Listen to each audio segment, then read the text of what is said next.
السلام عليكم ورحمة الله. كنتمنى إن شاء الله كاملين تكونوا بخير وعلى خير وأحوالكم طيبة وأنتم كتشاهدوا هذا الفيديو، وكنتمنى لكم التوفيق والتيسير ودوام الصحة وراحة البال. اليوم إن شاء الله غادي نحضر معكم حلوة سهلة ماهلة لذيذة بزاف، كتوجد بسرعة وبكمية وفيرة، كتجي هشيشة. أكيد لا جربتوها غادي تعجبكم، خصوصا لو كنتوا أول مرة كديروها. حلوة ديال اسفي او غريبه المسفيويه. بقاو معايا تشوفوا المقادير وطريقه التحضير.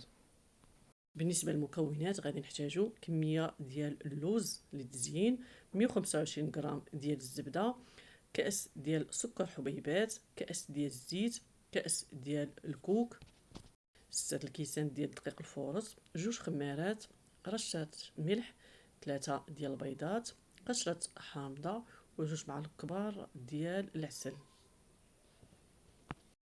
غادي نحتاجو 125 غرام ديال الزبده، تكون بدرجه حراره المطبخ. انا استعملت مارغرين، يمكن لكم تعوضوها بالزبده ديال البواطه، ماشي مشكل. ضفت ليها كاس ديال السكر حبيبات ورشه ديال الملح. صافي غادي نخدم هاد المكونات مزيان مع بعضهم حتى كيذوب هذاك السكر والزبده. بالنسبه للسكر كان عندي الحبيبات غلاط شويه، حاولت اني نخدم هاد المكونات مزيان. صافي هنا غادي نزيد عليهم كاس ديال الزيت نباتيه، ونحاول اني نخلط هاد المكونات مزيان حتى نحصل على خليط اللي يكون كريمي. بالنسبه للزبده حاولوا انكم تخرجوها قبل من الثلاجه باش ملي تبغيو تخدموا بها ما تعذبكمش. هنا غادي نضيف 3 ديال البيضات يكونوا بدرجه حراره المطبخ، وغادي نخلط هاد المكونات كامله مزيان مع بعضهم. بالنسبه للبيض انا استعملت 3 حبات صغار، لكن عندكم الحجم ديال البيض صغير يمكن لكم ديروا 2 حبات ديال البيض فقط. صافي هنا كنبقى نخدم هاد المكونات حتى كيندمجوا مع بعضياتهم. هنا غادي نحتاجو قشره ديال حامضه، يمكن لكم تعوضوها بكيس بسكر الفانيلا، ولكن مذاقها كيجي احسن بالحامض. وغادي نضيف 2 معالق كبار عامرين ديال العسل.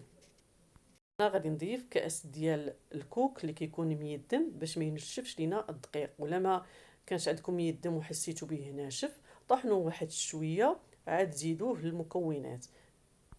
صافي هنا غادي ندخلو مزيان في هاد العناصر، وغادي نبدا نضيف الدقيق بالتدريج.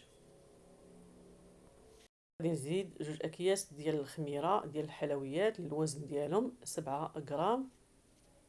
صافي هنا الدقيق اللي هزات ليا 6 ديال الكيسان، فدائما الدقيق عينكم ميزانكم. ملي كتبدا تجمع لكم العجين حاولوا انكم تضيفوا بالتدريج حتى كتحصلوا على القوام المطلوب. ودائما ديروا بعين الاعتبار الكوك من بعد ما كتجمعوا العجين كيرجع ينشفها، فخليوا العجين ديالكم شويه مرخوفه. بالنسبه لهاد الحلوه معروفه ديال اسفي وكنديروها حتى حنا اقتصاديه وكتعطي كميه كثيره. بالنسبه لهاد الغريبه الا كنتو اول مره غادي ديروها غادي تعجبكم وغادي تولي معتمده عندكم.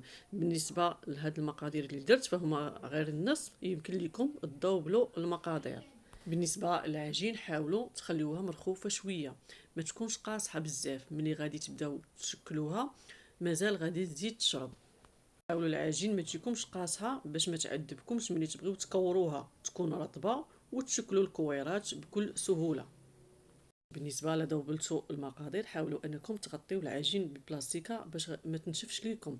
هنا خديت صفيحه ديال الفرن دهنتها بشويه ديال الزيت، يمكن لكم ديروا الورق ديال الطبخ، وغادي نبدا نشكل في كويرات. بالنسبه للحجم ديال الكويرات ديروهم صغار او كبار كيبقى على حسب اللي بغيتو. حاولوا انكم توضعوهم باعدين حيت مازال غادي يدخلوا الفرن وغادي يتنفخوا. بالنسبه للحبات انا درت عيني ميزاني، فانا ضابطه القياس ديال الغريبات، ولا كان عندكم الميزان ديروا القياس لحجم الحبات اللي بغيتو.